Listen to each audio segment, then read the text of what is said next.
2부 이 시간은요. 금융부문 연합인포맥스 베스트 애널리스트시죠. 서영수 키움증권 이사님과 함께 보도록 하겠습니다. 어서 오세요. 예, 안녕하세요. 안녕하십니까. 반갑습니다. 예, 오랜만입니다. 네, 안녕하세요 딱 하시는데 오디오가 엄청 좋으시네요. 아, 감사합니다. 네, 예. 제 직업이 말하는 직업이니까 좋은 예. 오디오에 귀 쫑긋하는 편이라서. 네. 제가 3월 8일 날 원래 이제 예정돼 있었는데 네. 도저히 부담스러워서 아, 왜? 대선 너무 전날이어서. 전날이라? 전날이었어요. 네. 근데 참 잘한 것 같습니다. 아니요, 그것도 저희 입장에선 재밌었을 것 같은데 네. 아쉽습니다. 네. 그래도 이제 대선 끝났으니까 또 해주실 수 있는 이야기들이 예. 있지 않을까 싶은데. 여전히 부담스러운 이슈들이 많고 예, 새로운 이슈들이 많아서 네, 어떻게 말씀드릴지 모르겠는데 여하튼 한번 말씀드리고요. 그러니까요. 아실지 모르겠지만 저는 이제 금융을 또는 은행을 단순하게 은행 관점에서 바텀업 어프로치로 분석하지 않고요. 전체적으로 이제 자산 시장, 부동산, 이제 자금 흐름, 그리고 나와서 금융 안정, 이렇게 전체적으로 저희가 이제 보고 있고요. 그 과정에서 은행에 대한 투자 판단을 이끌어내는 그런 식이에요. 그래서 조금은 아마 다른 사람과는 좀 다르고요. 아마 그리고 특히나 지금처럼 매크로의 어떤 변화가 심한 시점, 그리고 마이크로보다는 매크로에 의해서 주가가 결정되는 시점에는 이런 부분들이 되게 중요할 겁니다. 그래서 이런 부분들이 조금 다르다 그렇게 말씀드리고요. 네. 두 번째는 조금 이해하기 어려운 부분이 있을 수도 있는데 이런 겁니다. 이제 같은 하나의 사물을 볼 때 우리가 이제 일반적으로 익숙해져 있는 거는 이제 수익 관점에서 주식하니까 수익을 어떻게 내냐의 관점에서 보는 경향이 강합니다. 근데 이제 저희는 그렇지 않고요. 이제 은행을 보는 입장에서 본다라면 수익이 아니라 리스크입니다. 네. 예, 저희는 리스크 관점에서 리스크의 정도가 어떻게 변화하고 있냐. 나아가서 이게 우리가 이제 전문 용어로는 금융 안정 위험이라고 하는데요. 쉽게 말하면 금융위기 발생 가능성입니다. 그래서 네. 이 금융위기 발생 가능성이 어떻게 지금 진행되고 있냐. 이 부분입니다. 뭐 아시다시피 지금 글로벌 환경 자체가 이런 금융위기의 발생 가능성, 금융 안정 위험이 대단히 높아지고 있는 상황이고요. 이런 것들이 어떻게 진행되고 있는지 이런 부분들도 예, 질문하시면 제가 준비했으니까요. 말씀을 드리겠습니다. 알겠습니다. 아니 남다른 분석에 대해서 아까 좀 남들과는 다른 분석을 가지고 있다라고 하시는데 시청자분들이 그런 시선 남다른 이야기 너무 좋다고 그래서 예, 오늘 다행이네요. 네, 예. 가감없이 다 말씀해 주시고 가시면 될 것 같습니다. 일단은 부동산 이야기도 좀 하고 싶어요. 네, 이제 똑같습니다. 부동산을 많은 이제 자산 전문가는 어떻게 하면 가격이 오를 것인가, 무엇이 오를 것인가 이렇게 네. 많이 고민하시잖아요. 저희는 그렇지 않고 리스크. 예, 어떤 요인에 의해서 가격이 빠질 수 있는지, 네. 예, 물론 이 가격에 이제 변수도 이제 보지만 이런 위험은 무엇이 있는지, 그리고 특히 자산 관점과 부채의 관점에서 저희는 같이 봅니다. 예, 그래서 이런 부분들을 이제 저희는 좀 다르게 보고 있는데요. 네. 구체적으로 이제 이렇습니다. 최근에 이제 정부의 대출 규제와 그 다음에 대출 금리 인상 이런 요인에 의해서 중요한 거는 어떤 다른 변수는 변하지 않았는데 이런 수요의 감소가 두드러지게 나타났고 뭐 확연히 자산 시장은 특히나 우리가 집을 살 때 현금으로 사는 비중보다는 대출로 사는 비중이 높잖아요. 네. 당연히 그러니까 매수 여력은 돈에 의해서 빚에 의해서 결정된다고요. 따라서 정부가 이 빚에 대한 규제를 정확히 이제 딱 제대로 하니까 바로 집값이 이제 하향 안정화되는 그런 국면이 나타나는 거죠. 그래서 호가가 확연히 이제 떨어지면서 문제는 뭐냐면 매수 호가가 이제 확연히 먼저 떨어졌겠죠. 네. 근데 이제 중요한 거는 매수 호가가 떨어지게 되면 한국의 시장은 매수 호가, 매도 호가가 다 공개되는 게 아니잖아요. 부동산 시장이. 그러다 보니까 이게 호가 갭이 벌어진 현상이 나타나고요. 특히 이제 매도 호가 이 주택을 보유하고 계신 분은 이 흐름에 맞춰서 이 매도 호가를 낮춰야 되는데 당연히 안 낮추시겠죠. 예, 뭐 이유는 정권 바뀌면 어떻게 될지 모른다. 네. 얘기 하나 있을 거고요. 좀 기다려보자. 예, 기다려보자. 네. 그리고 그 다음에 이제 세금 문제도 있고요. 그 다음에 이 대출 금리가 신규 대출 중심으로 올랐기 때문에 기존 대출자 입장에서는 부담이 크지가 않았어요. 네. 그러니까 버틸 수 있는 상황이 된 거예요. 그렇게 되니까 어떤 일이 생기냐? 당연히 거래가 급감하는 현상이 나타나요. 시장에서 거래가 감소한다는 건 굉장히 큰 리스크입니다. 이거는 특히나 부동산 시장은 더더군다나 단지 부동산 시장을 자산 시장으로 보기 어려운 게 이거는 실물 시장 측면에서도 굉장히 중요한 의미를 두고 있습니다. 모든 대부분의 소비가 특히 내구재 소비들은 부동산 거래, 매매에 의해서 많이 발생하거든요. 그런 측면에서 이 내수에 결정적인 영향을 미치다는 거예요. 그래서 부동산 거래의 감소는 굉장히 의미하는 바가 크고요. 나아가서 부동산 거래가 감소하게 되면 당연히 어떤 문제가 발생하냐? 팔고 싶은 사람은 못 팔잖아요. 네. 특히 금리가 올라가는 국면에서 대출이 줄어드는 국면에서 못 팔면 연체로 연결될 수 있는. 그러니까 채무 불이행이 연쇄적으로 나타나는 금융 부실로 연결될 수가 있어요. 단순히 부동산으로만 볼 일이 아닌 거네요. 그러니까 그렇죠. 거래가 예. 줄어들면. 그래서 금융 안정 관점에서 이런 부동산 시장의 침체는 가장 위험한 사인이고요. 이게 지금- 제가 하나 궁금한 게 네. 요 전에 가장 거래가 안 됐던 게 2013년이거든요. 네. 13년에 장이 완전히 바닥을 찍고 거래도 안 됐다가 이제 그때 박근혜 대통령 시기에 규제가 좀 풀리면서 15년에 거래가 완전히 터지고 그다음에 신규 분양도 50만 호 이상 하고 그렇죠. 그리고 제대로 이제 장이 올라가기 시작했는데 13년에 거래가 안 될 때는 우리나라의 아까 얘기하신 금융 안정 그 지수 그건 어땠었나요? 그때 상황은 어땠었는지 좀 궁금해서요. 우선은 거래 감소의 규모는 2013년에 거의 한 3분의 1 정도로 더 줄었습니다. 2006년 이후 최저 수준이다라고 네. 보셔야 되고요. 그 당시하고 지금의 차이는 그 당시는 디레버리지가 상당 부분 진행돼 있는 그래서 실물 자산이다. 그러니까 자산이라기보다는 금융자산이기보다는 재화의 성격이 강했던 그 과정에서 여러 가지 요인에 의해서 그 당시에는 이제 사람들이 2013년도에는 집을 이제 재화로 봐야 된다라는 인식이 강했어요. 그러면서 레버리지를 일으켜 집 사는 게 굉장히 이제 좀 터부시되는 이런 형태가 좀 진행됐거든요. 그러면서 이제 매수 수요가 확연히 대부분 전세로만 살려고 했고 이런 것들이 나타났던 거죠. 지금은 그런 게 아니라 단지 대출을 규제한 데 따른 일시적인 어떤 그런 매수 수요의 어떤 악화, 그 원인은 이제 근본적으로는 대출 규제와 과도하게 높은 집값 이런 차이가 있겠죠. 그래서 그때와 지금은 좀 차이가 있다. 그때는 그래서 또 금융 안정 측면에서는 사실 지금보다는 훨씬 더 좀 안정적이었다라고 말씀드리고요. 그럼에도 불구하고 결국에는 2012년 이제 국민행복기금을 만들잖아요. 그래서 박근혜 정부가 국민행복기금이라는 걸 통해서 한 2년 정도 부채 구조정을 진행합니다. 그래서 어느 정도 이제 가계부채에 대한 자신감이 생긴 이후 2014년 7월부터 본격적으로 주택시장 부양 정책에 나서죠. 그래서 그때하고는 좀 상황이 다른 거고요. 오히려 지금의 상황은 이제 대략 2008년 그때하고 상당히 유사한 환경이다. 그때랑 그러면은 레버리지가 많이 돼 있고 하지만 그때에 비해서 거래액은 훨씬 적고 그래서 위험하다 뭐 이렇게 보시는 건가요?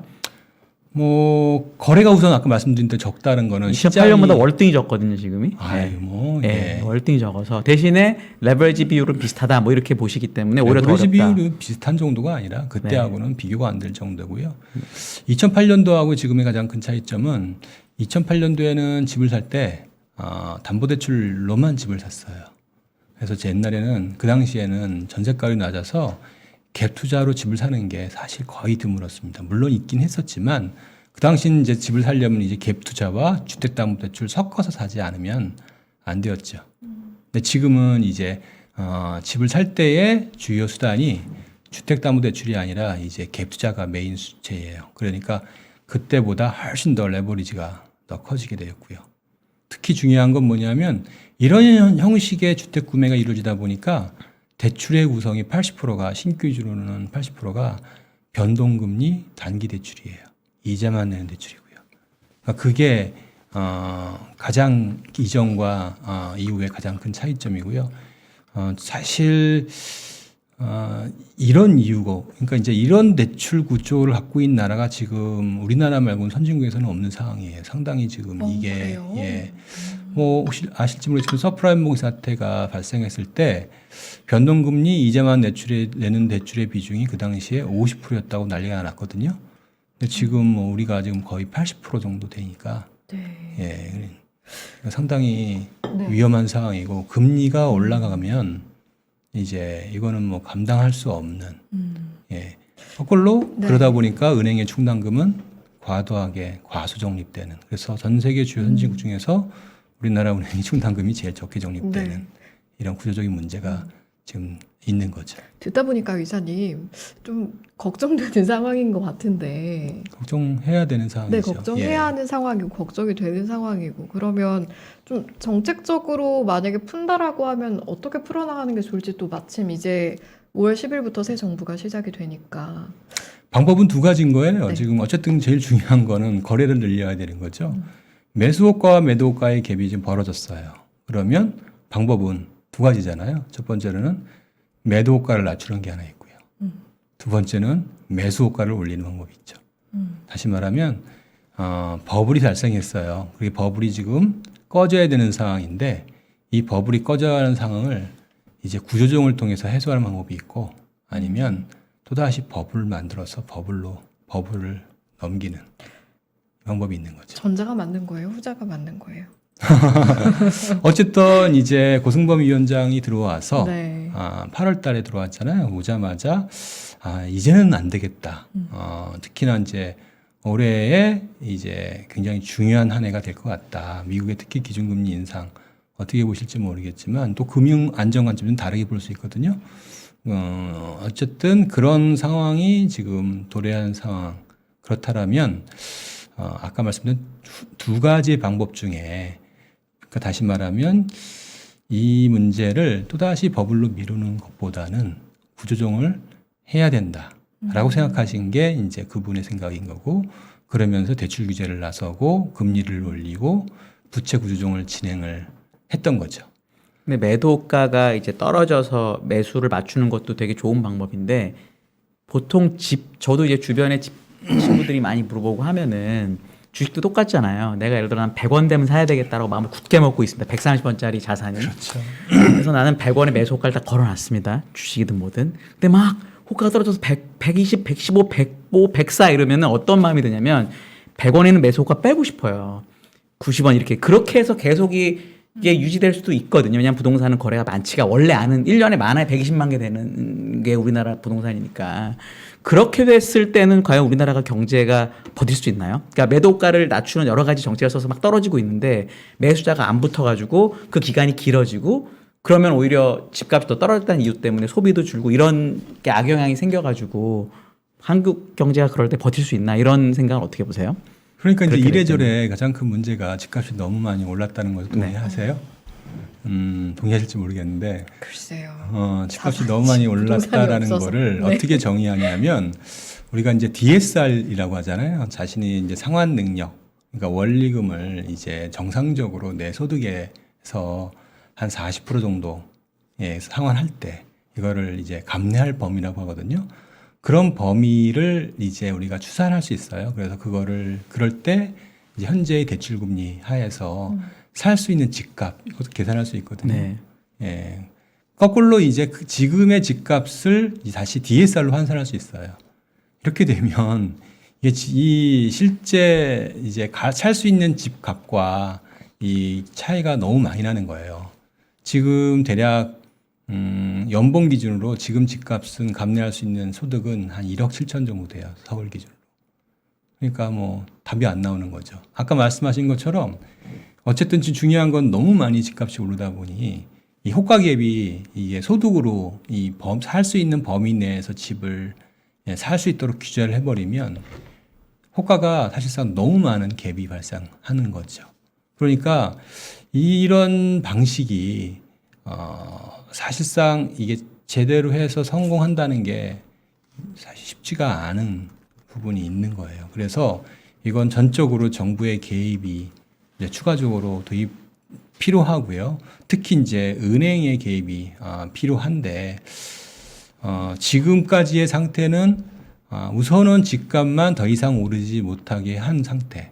여기에서 구조조정을 하려면 차기 정부에서 이 금융에 대한 이해와 그 다음에 이 가계부채 문제에 대한 구조조정에 대한 이해, 나아가서 결국엔 집값이 안정되어야만 한국 경제가 장기적인 성장 잠재력이 생긴다라는 그런 이해, 인식 이런 것들이 모두가 합의가 돼서 재정 투입도 불사하고 진행을 해야 되는데 그럴 의지는 현실적으로 안 보이죠. 예, 당연히 그러니까 자연스럽게 지금 정책의 방향은 좀씩 아까 말씀드렸듯이 부양을 통해서 문제를 해결하는 방향으로 갈 수밖에 없는 게 아닌가 그런 쪽의 그림을 그리고 있어요. 네. 아무래도 이제 새롭게 시작하게 될 정부 이야기를 계속 예, 하게 되는데 그렇죠, 예.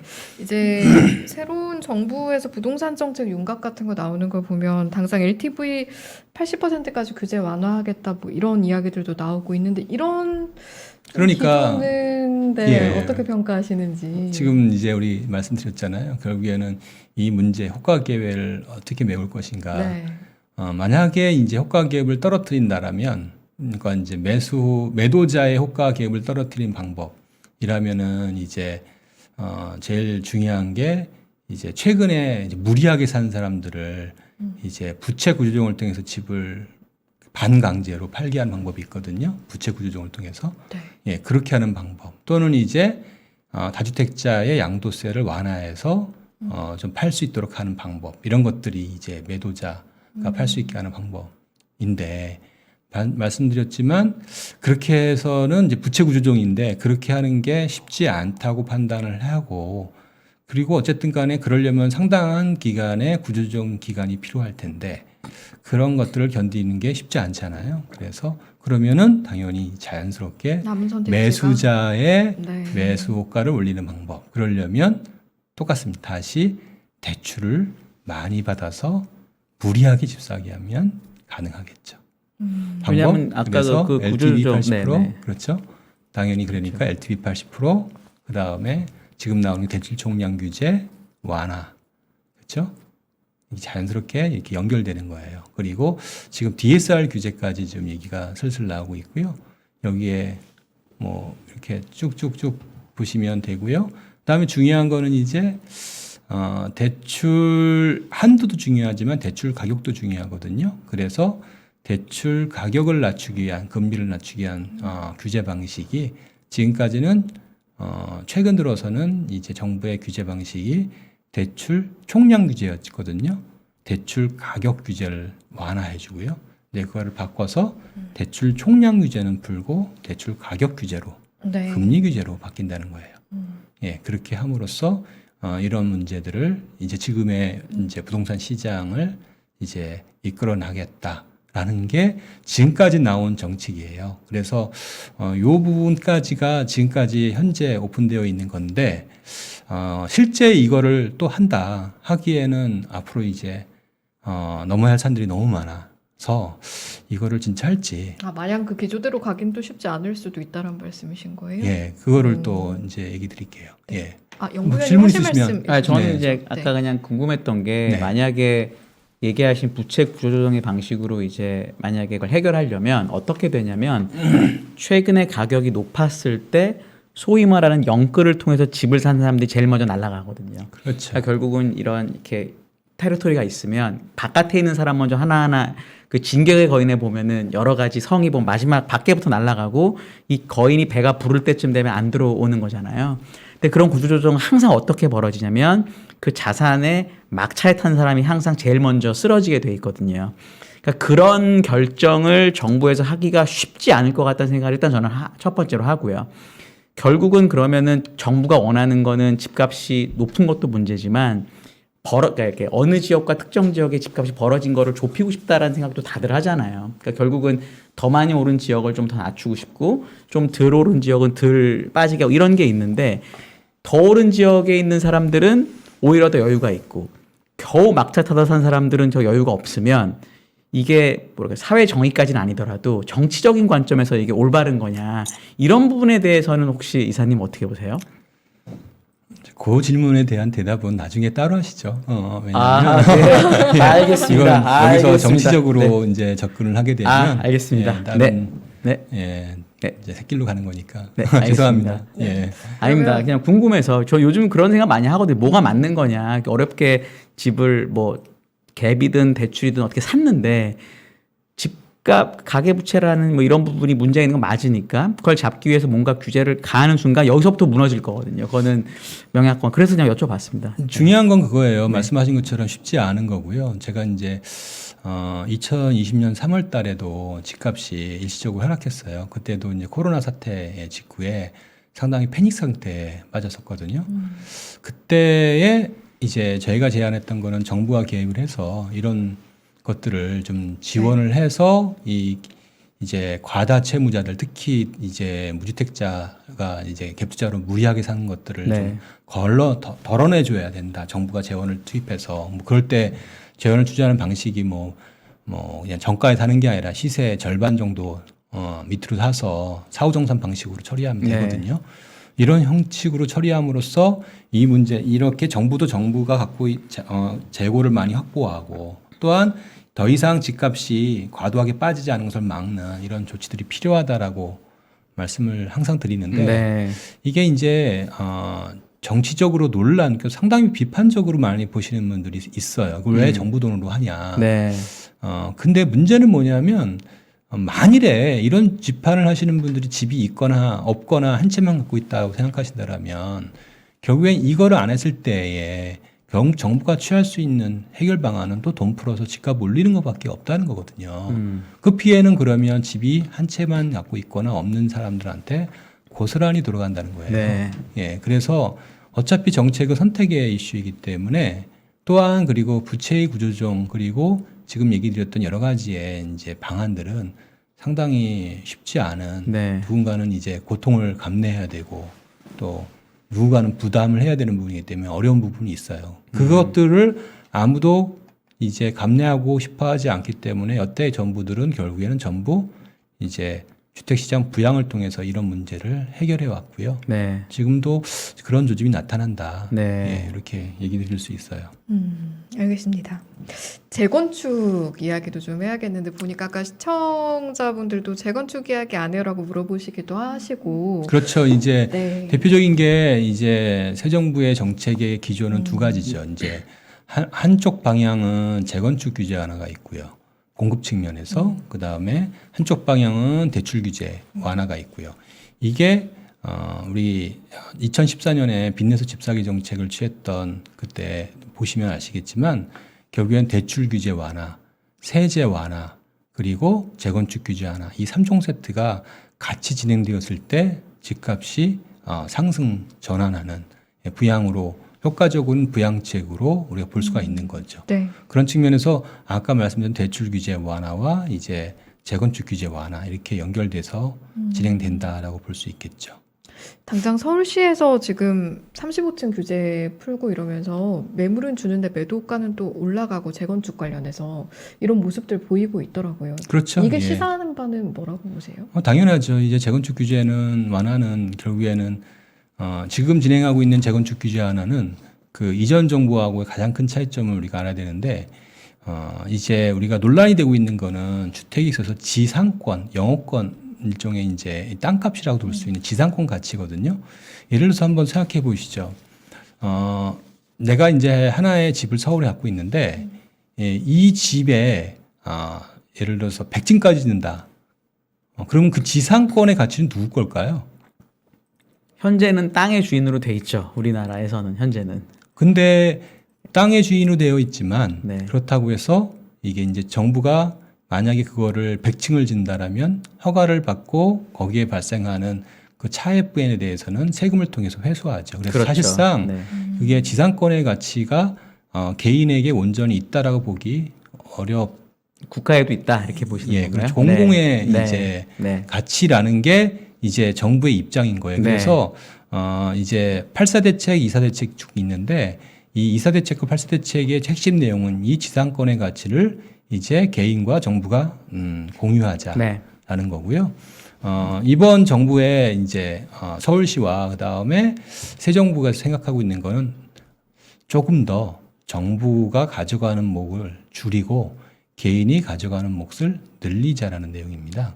당연히 그렇게 되니까 이제 지상권의 가치가 오르겠죠. 그러니까 재건축 아파트가 오르는 건 뭐 당연한 거고요.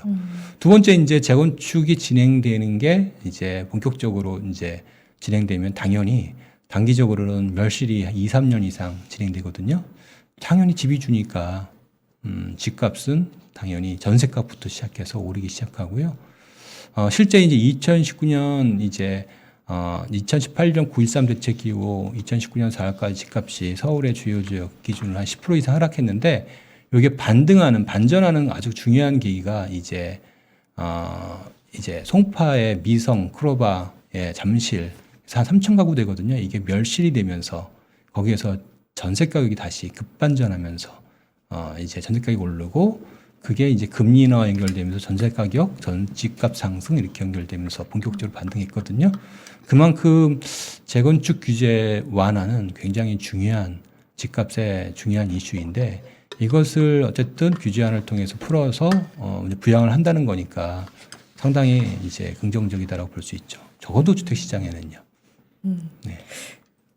재건축 규제 완화 이야기도 했고 저희가 앞서 이제 LTV DSR 이야기도 조금씩 나왔는데 그러다 보니까 이제 주변에서 보면 주택 시장 다시 상승 반전하는 것 아니냐라고 생각하는 분들도 많아지시는 것 같은데 그렇습니다. 그런 분들한테는 어떤 말씀 해주실 수 있을까요? 예, 맞습니다. 이제 그래서 여기까지는 우리가 알고 있는 내용을 제가 말씀을 드린 거고 네. 이제 그 다음이 과연 그게 가능할 건가 네. 이제부터 이제 중요합니다. 우리가 네. 중요한 부분인데 첫 번째 이제 인수위에 있는 주요 금융 쪽 멤버들도 그렇고 대부분 이 가계부채의 문제, 금융 안정의 문제 상당히 이제 심각하게 생각하고 있다는 점이에요. 그래서 그렇게 이런 이제 이 금융 안정 위험 이것들을 무시하고 갈 것인가?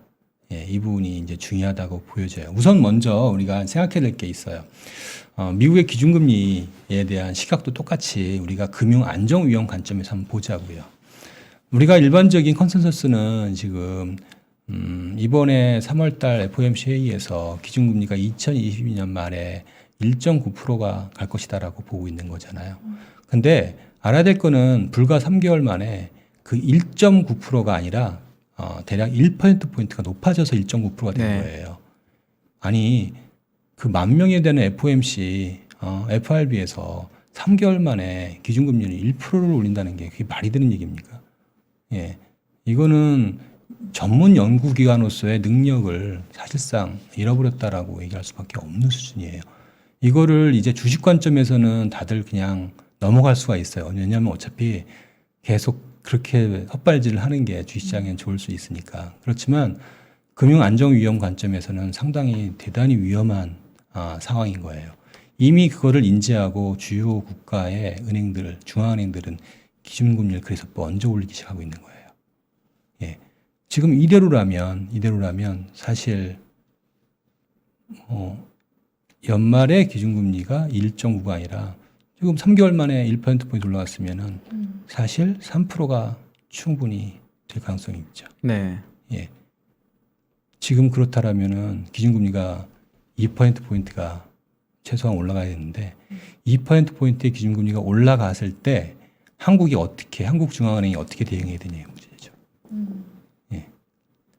이게 이제 과거에는 2019년 이때는 이제 미국의 기준금리 인상을 따라가지 않으면서 금리 역전 현상이 나타났어요.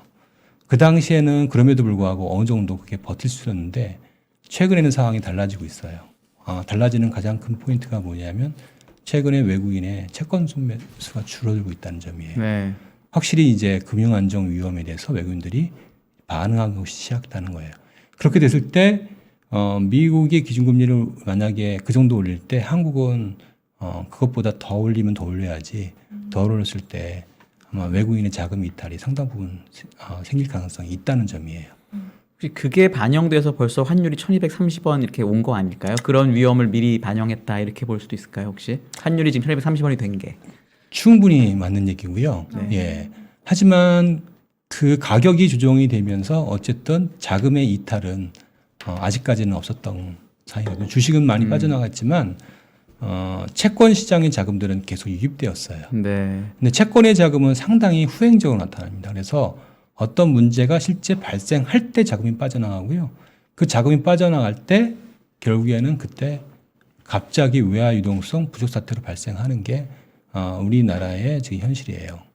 대표적으로 2008년 금융위기였어요. 2008년 금융위기가 바로 나기 직전까지도 한국에 투자하는 외국인 투자자, 채권 투자자들은 순매수를 지속했어요. 그러다가 결국에는 한국의 은행의 유동성 관리 실패가 이제 수면 위로 부상하면서 그때부터 이제 피치가 신용등급 전망을 하향 조정했거든요. 그 다음부터 외국인 매도가 나면서 뭐 불과 3개월 만에 뭐 외국인 매도 나오고 3개월 만에 외화 디폴트가 났으니까요.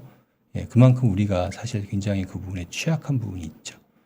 근데 지금 상황에서 기준금리가 단기간 내에 이렇게 미국에서 올라간다라면 그거를 우리가 이걸 감내할 능력이 있나 여러 측면에서 놓고 본다라면 우선 첫 번째 이런 외화 채권 시장, 외국인들 채권 시장 이쪽에서는 상당히 지금 위험이 감지되고 있다는 점이에요.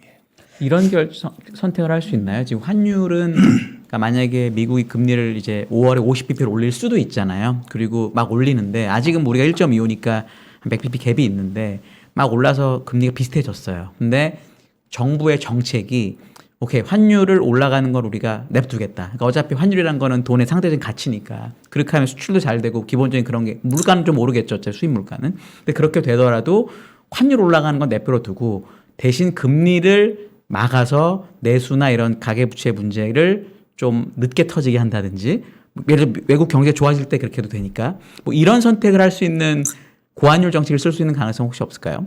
이번에 지금 이제 자금의 흐름은 네. 이런 구조에서는 일시적으로 한 방향으로 흘러가는 게 아주 특징적이거든요. 네. 그러니까 신뢰의 문제인데 그래서 만일에 갑자기 2008년처럼 이렇게 신뢰의 위기의 상태, 특히나 이제 미국에서 기준금리를 그런 식으로 올리게 되면 아마 많은 일부 개도국부터 시작해서 이제 외화 유동성이 말리는 상태가 발생하게 되고 전반적인 글로벌 금융 안정 위험이 높아질 거란 말이에요. 그게 이제 한국에 전염될 가능성이 있기 때문에 가격이 해결해 줄 수 저는 없다고 보여져요. 네. 그때쯤 되면. 네. 따라서 가장 좋은 시나리오는 미국이 금리를 올리더라도 만일에 미국이 2021년도 올려가지고 지금까지 천천히 한 2번에서 3번씩 진짜 슬로우 스텝으로 조금씩 올려서 한 2%에 3% 올렸다라면 그건 문제가 안 되거든요. 예, 근데 지금 순식간에 거의 2% 가까이 올려야 되는 상황이니까 이게 한꺼번에 이제 국내 금융시장에 영향을 받는 거고 이게 또한 부동산 시장에 영향을 받는 거기 때문에 적지 않은 부담이 될 수밖에 없겠죠. 지금까지 말씀해 주신 것만 들어보면 앞으로 금융안정 위험이 좀 상당히 커 보인다라고 저는 지금 그렇게 들었거든요. 결국에는 이제 미국이 달려 있겠죠. 예, 미국이 얼마나 빨리 기준금리를 올릴 것인가 이런 이슈인데 그 부분이 이제 중요한 변수일 거고요. 이제 채권을 하시거나 이제 주식을 하시는 전략을 하시는 분들은 그 미국의 인플레이션에 대해서 굉장히 좀 이렇게 좀 덜 생각하시는 것 같아요. 그러니까 우리가 주식을 하시는 분들은 경기를 더 고용과 경기를 더 좋게 생각하고 더 중요하게 생각하거든요. 근데 우리 금융 안정 관점에서는 사실 인플레이션이 굉장히 중요한 이슈예요. 왜 그럴까요? 왜 인플레이션이 중요할까요? 특히나 미국의 인플레이션이 중요합니다. 예. 그 이유는 미국이란 나라가 기축통화국이잖아요. 기축통화국이 되어야 되는 의무는 뭐냐면 통화가치 안정을 미국이 해줘야 돼요. 만약에 통화가치 안정을 못 해준다라면 근본 위기를 쓰던지요. 예, 그렇지 않고 지금과 같은 형태에서 통화가치 안정을 해주지 않고 인플레이션이 발생한다라면 그러면 그 피해는 전 세계가 나타날 거란 말이에요. 그럼 결국에는 선택을 해야 될 거잖아요. 그러면 기축통화를 포기하든지 아니면 또다시 1980년처럼 브로커가 금리를 급등시켜가지고 다시 이 통화가치 안정을 복귀시키든지 둘 중 하나를 선택해야 되는 상황에 지금 갈수록 내몰리고 있다는 거죠. 결국엔 전쟁도 마찬가지로 그런 데서 발생한 게 아닌가 생각이 들거든요. 왜 이런 얘기 계속 얘기 드리냐면 어쨌든 이런 위험들은 궁극적으로 나타나는 건 또다시 금융 안정 위험으로 특히나 개도국의 금융 안정 위험으로 연결될 수 있다는 거죠. 그런 측면에서 굉장히 좀 서글픈 얘기인 것 같아요. 그거 미국 중앙은행이 미리미리 해놨으면 아무것도 아닌 것들을 이렇게 사람들을 힘들게 만드는지 참 안타깝습니다. 그럼 만약에 이것도 약간 좀 이율배반적인 얘기일 수도 있는데 개도국의 금융이 안정적이지 않으면 결국 돈이 나갈 거 아니에요. 근데 그 돈이 어디 뭐 사라진 건 아니니까 그럼 다시 또 미국으로 돈이 돌아갈 텐데 그럼 달러 가치는 다시 아무리 인플레이션 높아도 달러 가치가 괜찮을 거고 예를 들어 2011년에 미국 신용등급이 떨어졌는데 달러 가치가 6개월 만에 8인가 올랐거든요. 그러니까 그런 그림이 되면 결국 다시 달러는 강해지고 그럼 결국 전체 금융시장은 모르겠어요. 개도국이 박살나는 건 모르겠는데 미국은 다시 그럼 괜찮아지고 그럼 예를 들어 저희 98년 IMF 때도 미국은 우리나라 IMF만이 아니라 다 망했는데도 딱 15% 빠졌더라고요. 미국 증시 같은 경우는. 그러면 다시 이제 또 뭐 이렇게 돼서 그냥 좀 약간 아픈 정도로 지나갈 수 있는 혹시 여지는 없을까요? 아니면 이게 결국은 한번 크게 망가지고 가야 되는 건지. 예를 들어 2008년 얘기를 자꾸 하시니까 그렇게 되면 결국은 리만 사태인 거잖아요. 미국의 은행이 망하는. 그러니까 이제 어떤 쪽으로 보세요? 이사님은 그럴 때는? 지금은 리만 사태가 아니라 2008년이 아니라 1970년대 사태로 봐야 돼요. 70년대는 어떠냐면 1970년대에 네. 우리가 그때 얘기했던 게 뭐였죠? 미국은 이제 저문해라고 얘기했죠. 예, 그 저문해를 이제 다시 라이징 선으로 바꿨던 게 폴 볼커였고요. 그래서 미국에서 이제 영웅으로 추앙받는 레이건과 이제 영웅을 추앙받는 거죠. 근데 그 과정에서 많은 개도국들이 희생을 당한 거죠. 네. 근데 문제는 뭐냐면 이제 한 번, 두 번 당하다 보니까 이제 많은 나라들이 더 이상 미국에 따라하지 않겠다는 거고 그게 러시아고 중국이고 지금 사우디고 각 나라들이 다 지금 이렇게 들고 일어서는 이유들이 다 여기 있는 거거든요. 모든 문제의 출발은 전 미국으로 보고 있는데 여하튼 과거처럼 쉽게 이런 문제들이 해결되기가 어려울 것 같아요. 80년대 초반처럼 볼커가 20% 거의 20% 가까이 금리를 올렸을 때 그때 보니까 경기 되게 짧았고 미국 주식시장 거의 뭐 10%밖에 안 빠지고 뭐 다른 지역은 미국은 전혀 문제가 다른 우리나라 그때 막 작살나고 이랬잖아요. 그러면은 결국 이사님이 보시는 거는 만약에 80년대처럼 가면은 미국은 오히려 그냥 버틸 수 있는데 미국은 좋죠. 뭐 해피하죠. 한국이나 이런 데는 아주 큰 문제가 있을 거다. 왜냐면 우리나라가 이제 박근혜 대통령 돌아가시고 그때 되게 경제가 안 좋았거든요. 그런 정도까지 우리가 갈 수 있다. 뭐 이런 가능성을 보시는 건가요? 지금? 그 가능성을 보기보다는 지금 네. 진행하는 거는 그런 것들에 대한 저항과 반작용들이 지금 진행되고 있다 봐야 될 거예요. 그래서 어떻게 될지에 대해서는 우선은 이제 파월이라는 사람은 폴 볼커가 아니잖아요. 네.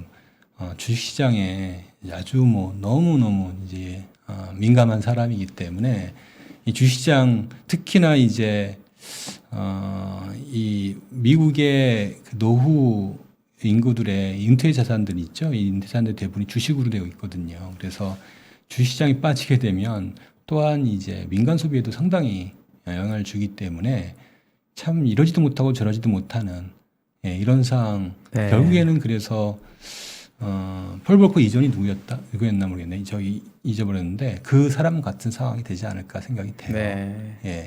근데 문제는 그렇게 됐을 게 폴 볼커가 아니라 그 이전의 시대 이 상황이 되는 거죠. 그러면 미국이 기축통화 국가로서의 지위를 제대로 행사하지 못함으로써 여러 가지 이제 다양한 문제가 발생하고 그거는 결국에는 또한 이제 인플레이션의 장기화 현상이 나타나는 거죠. 이렇든 저렇든 한국 입장에서 본다면 뭐 다 어려운 상황이 지금 진행될 것 같아요. 따라서 지금은 뭐 제 개인적으로는 모든 우선은 리스크 관리 이게 제 우선순위가 되어야 된다라는 게 제 생각인데 아까 말씀드렸던 지금 주택시장 부양책은 그렇지 않은 부분이죠.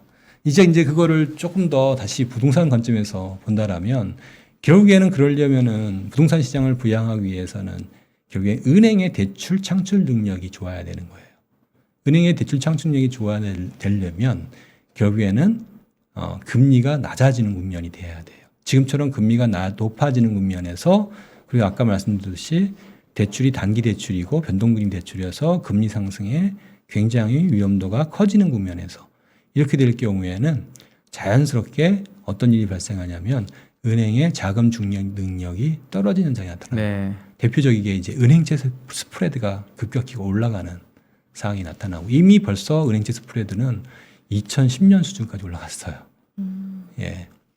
그 얘기는 은행이 대출을 싸게 제공해주기 어려워진다는 뜻이게 되는 거예요. 예. 그렇게 되면 뭐 정부가 규제를 하더라도 예. 지금 인상하는 금리가 뭐 여기서 뭐 200bp 2% 이상 올라간다라면 그게 고스란히 그 가계대출 금리로 전가될 수밖에 없거든요. 네. 그렇게 되면 뭐 지금 금리가 벌써 지금 신규 가계대출은 4%대인데 네. 뭐 5% 6%인데 5% 6% 받고 집을 어떻게 사요? 이런 문제가 발생하는 거예요.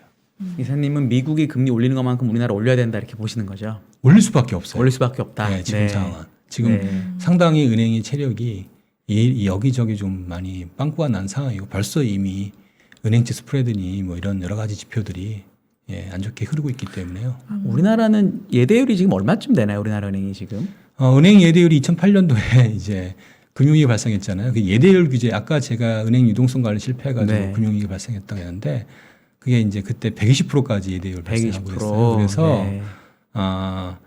이 은행 이제 은행 유동성 관리 그렇게 중요하구나 해서 2011년도에 예대율 규제라는 걸 처음 도입해요. 100%로 네. 규제를 했죠. 그래서 예대율 규제는 아직은 괜찮아요.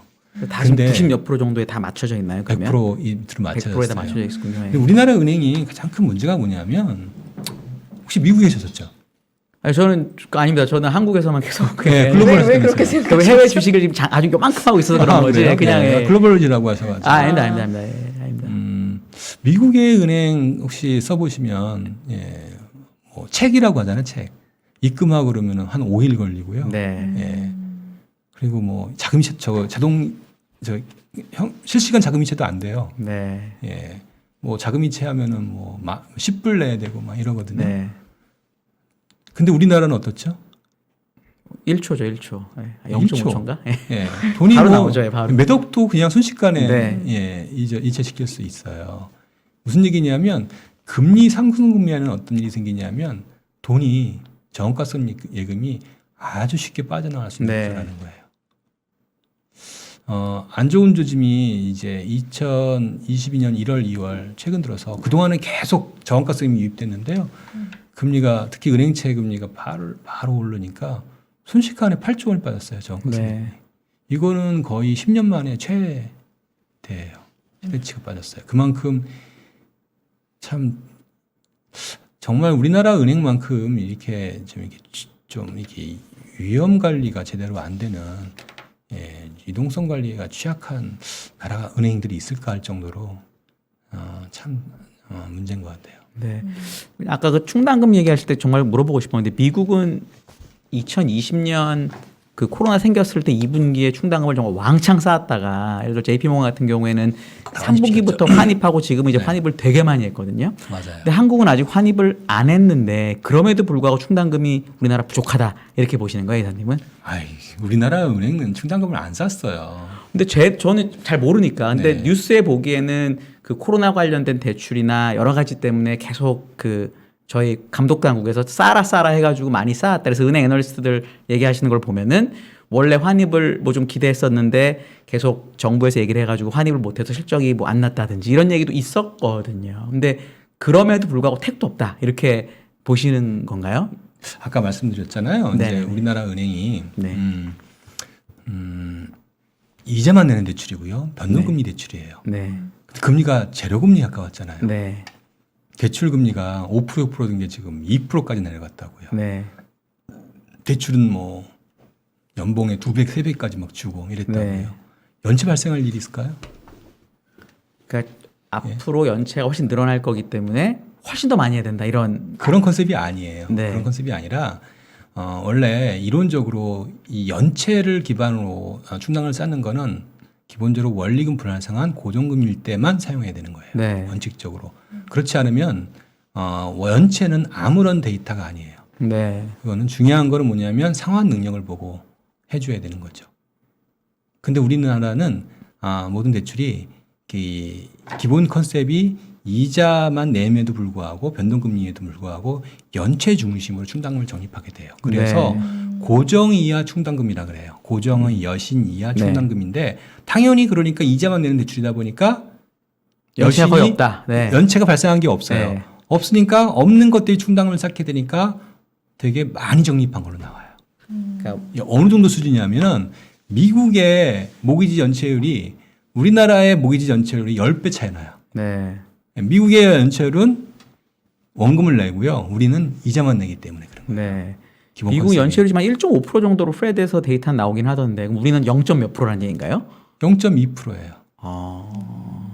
미국이 지금 1.5 정도 나오는 것 같더라고요 데이터가. 예, 그것도 무지하게 2%에서, 빠진 거긴 한데. 1.5까지 떨어졌고요. 네. 예.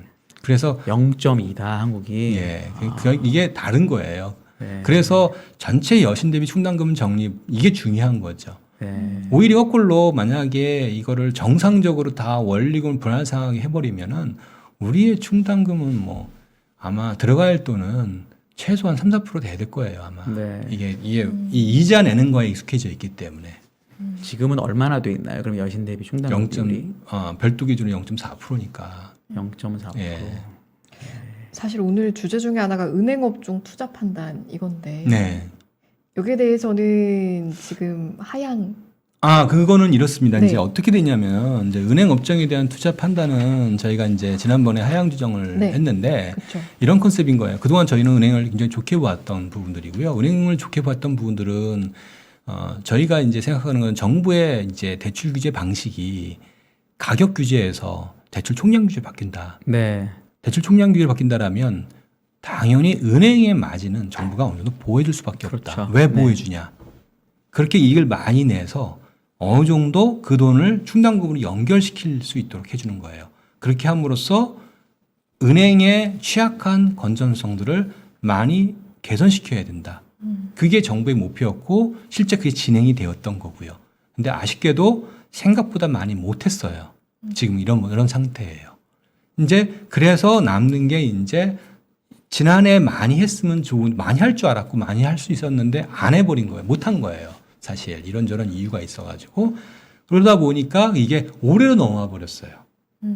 지난해 샀다라면은 저희는 시나리오상 굉장히 가장 바람직한 시나리오인데 이게 이제 올해 넘어오면서 이 올해 부담이 되게 커진 상황이에요. 네. 커졌는데 문제는 뭐냐면 이제부터는 이제 금리가 올라가면서 연체가 올라가는 사이클로 가게 된단 말이에요. 그럼 충당금 부담이 이게 이중으로 발생할 수밖에 없어요. 네. 요게 이제 우리가 이제 걱정스러워했던 부분이에요. 새로 시작하게 될 정부에서는 충당금 정책 관련해서 뭐 이야기가 나온 게 있나요? 근데 이제 이게 두 가지 가능성을 저희가 생각했어요. 그럴 수 있는 가능성. 근데 이제 첫 번째 충당금이 과도하게 단기간에 집중적으로 들어갈 때, 요때는 사실은 일시적일 가능성이 높고요. 그렇죠. 한 번만 싸우면 되니까. 네. 그럼 그것만 이게 터널만 지나면 은행은 상당히 좋아지고 특히 그렇게 되면 배당에 대한 규제를 정부가 굳이 할 이유가 네. 사라지게 되는 거예요. 그래서 사실 미국의 은행처럼 이렇게 상당히 이제 밸류 스탁으로서 네. 자리 잡을 수 있는 기회가 마련되기 때문에 저희는 항상 그 부분을 기대했었고 지켜봤었던 부분들이거든요. 근데 이제 이게 이제 새 정부가 되면서 바뀐다라면 어떻게 바뀌냐? 아까 말씀드렸잖아요. 대출 총량 규제에서 가격 규제로 바뀐다.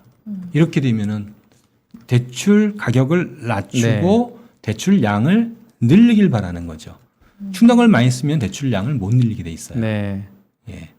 여력이 떨어지니까요. 떨어지니까. 네. 네. 그럼 대출 충당금은 안 쌓겠죠. 네. 예. 대신 대출 가격 다시 말하면 마진은 더 압박이 심하게 네. 들어올 거예요. 2005년부터 2008년까지의 사례를 보면은 기준금리가 쫙 올라가는데 은행의 마진이 떨어지는 거예요. 네. 예. 정부가 가격 개입을 하는 거예요. 예. 요즘도 그렇게 개입을 할 수 있나요? 요즘에 약간 은행들이 옛날처럼은 말을 듣진 않잖아요. 옛날에는 예를 들어 정부에서 기침만 한번 하더라도 막 그랬는데 이제는 뭐 배당 관련돼서 뭐 얘기를 하는 것도 막 그래도 더 주고 뭐 이런 약간 그런 뉴스니까 이거는 진실도 그런가요? 요즘 약간 말 안 듣는 뭐 어떤가요? 요즘에는? 요즘에는 그렇게 안 하고요. 네. 예, 기본적으로 이제 은행 산업이 경쟁이라는 게 있잖아요. 네. 그러면 경쟁 심도, 경쟁 강도를 이렇게 느슨하게 하거나 네. 네. 강화하거나 네. 그렇게 해줌으로써 네. 네. 특히 이제 인터넷 은행이라는 예. 아주 경쟁력 있는 은행이 있기 때문에 인터넷 은행에 대한 규제를 풀어주거나 그래서 금리를 규제하거나 낮추면 이렇게 이런 식으로 네. 해줄 수 있기 때문에 네. 얼마든지 이제 그런 부분들은 그렇게 문제를 풀어낼 수가 있어요. 그래서 어쨌든 중요한 거는 이런 식으로 바뀐다라면 아마 이제 마진 압력이 벌써 이제 마진 은행 예대 마진 높다고 새 정부에서 네. 벌써 꺼냈더라고요. 네. 뭐 예상했던 수순이라고 보여지는데 딱 당연히 이제 이게 나올 거고 그렇게 되면 은행의 마진 압박은 커질 수밖에 없고요. 또 하나 이제 대출은 늘어난다고요. 충당금은 안 쌓고요. 그럼 어떤 일이 생기죠? 은행에 어떤 일이 생기나요? 금융 안정 위험 다시 말하면 네. 건전성 네. 그러니까 이 자본력은 네. 약해지는 거예요. 네. 실질 기준으로 약해져요. 그럼 자본력이 약해지면 감독당국 입장에서는 어떻게 대응하죠? 자본 확충을 하라고 하겠죠. 자본 확충은 하라고는 못 하니까 그렇게 못 하나요? 네. 배당을 못 하게. 배당을 못 하게 하라. 예. 왜냐하면 자본을 빼먹는 거니까 배당을 예, 하면. 예. 네. 이런 형태의 규제로 네. 이제 갈 수밖에 없는 거예요. 그래서 규제의 방식이 조금 더 터프해져요. 네. 그럴 때는.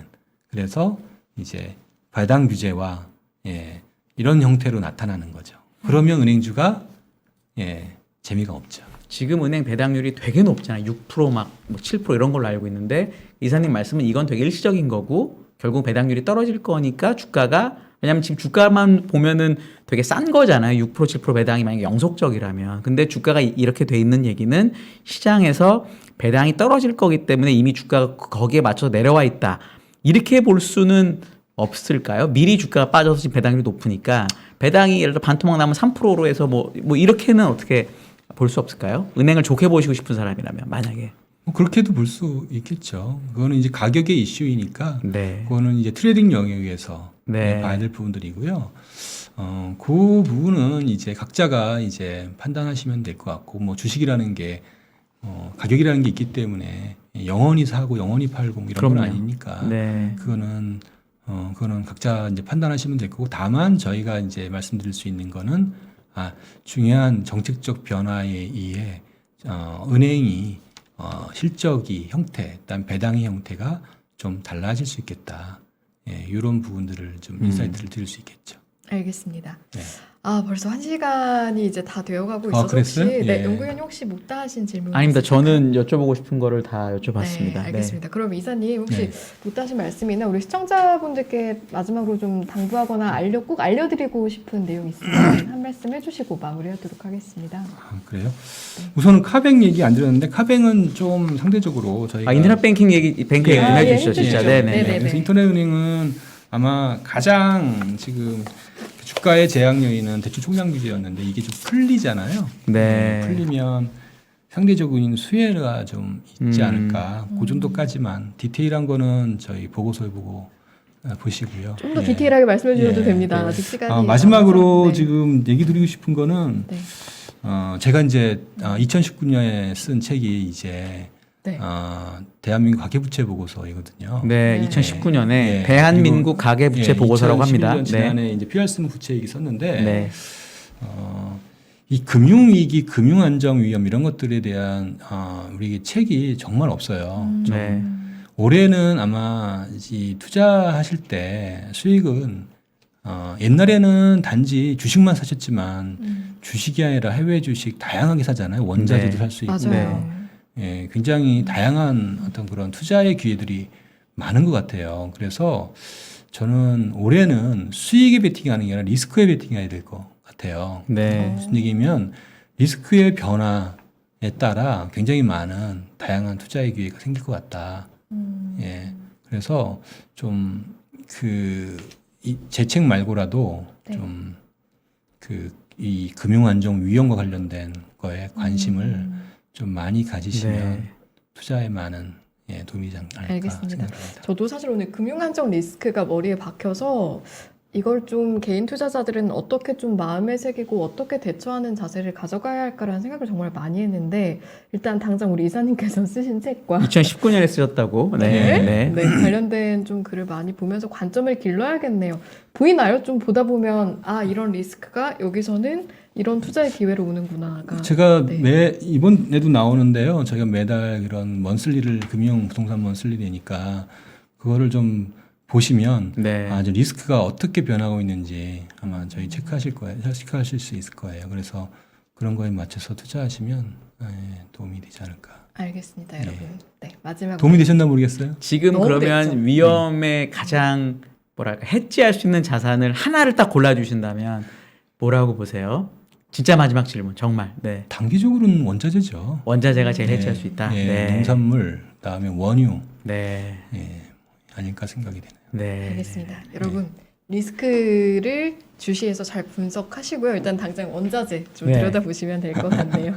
네, 오늘 또 마지막 도움이 되는 두 분의 원자재라고 말씀 하십니다. 네. 잘 들었습니다. 네, 오늘 2부 시간은요. 서영수 키움증권 이사님과 함께했습니다. 오늘 너무 도움되는 말씀 정말 잘 들었습니다. 예, 감사합니다. 고맙습니다. 감사합니다. 네. 개인 투자자가 성공할 확률이 5%예요. 5% 안에 여러분들 드시려면 정말 노력 많이 하셔야 돼요.